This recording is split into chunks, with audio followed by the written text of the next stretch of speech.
નમસ્કાર દર્શક મિત્રો, હું સ્વરૂપ કલ્લુણીચિયા. સંપૂર્ણ ન્યૂઝમાં આપનું સ્વાગત છે.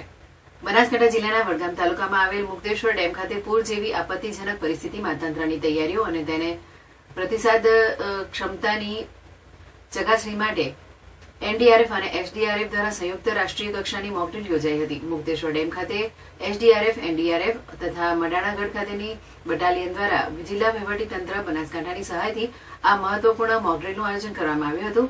મોકડ્રીલ દરમિયાન ડેમમાંથી 50,000 ક્યુસેક પાણી છોડવામાં આવ્યું હોય તેવી પરિસ્થિતિનું નિર્માણ કરાયું હતું.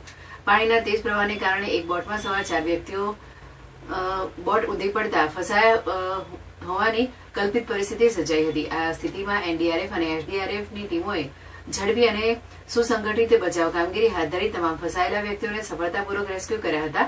સાથે સાથે નદી કાંઠાના નીચાણવાળા વિસ્તારોમાં સંભવિત જોખમને ધ્યાનમાં રાખીને સ્થળાંતર અને બચાવ અંગેનું સંપૂર્ણ આયોજન અમલમાં મૂક્યું હતું.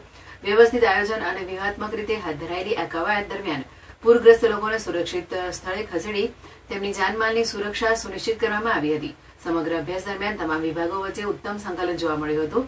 આ મોકડ્રીલનો મુખ્ય હેતુ પૂર જેવી કુદરતી આપત્તિ સમયે ઝડપી નિર્ણય ક્ષમતા અને સંકલન મજબૂત બનાવવાનો રહ્યો હતો. આજ રોજ મુક્તેશ્વર ડેમ ખાતે એનડીઆરએફ, એસડીઆરએફ, મડાણાગઢ ખાતેની બટાલિયન દ્વારા જિલ્લા વહીવટીતંત્ર બનાસકાંઠાની મદદથી મુક્તેશ્વર ડેમ ખાતે એક મોક ડ્રીલનું આયોજન કરવામાં આવેલું, જેમાં 50,000 ક્યુસેક પાણીના છોડવાથી અને એક બોટમાં રહેલા 4 વ્યક્તિઓ બોટ ઊંધી પડી જવાથી તેમને સફળતાપૂર્વક રેસ્ક્યુ કરવામાં આવેલા, તેમજ નદી કાંઠાના નીચાણવાળા વિસ્તારોમાં પણ તે બાબતનું મોક ડ્રીલનું સંપૂર્ણપણે આયોજન કરી અને સફળતાપૂર્વક તેમનું રેસ્ક્યુ પણ કરવામાં આવેલું અને ઇવેક્યુએશન પણ કરવામાં આવેલું.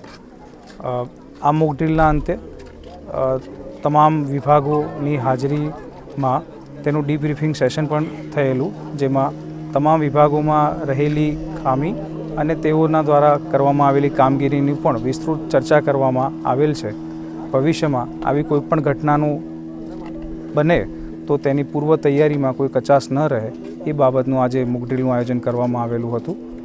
Thank you.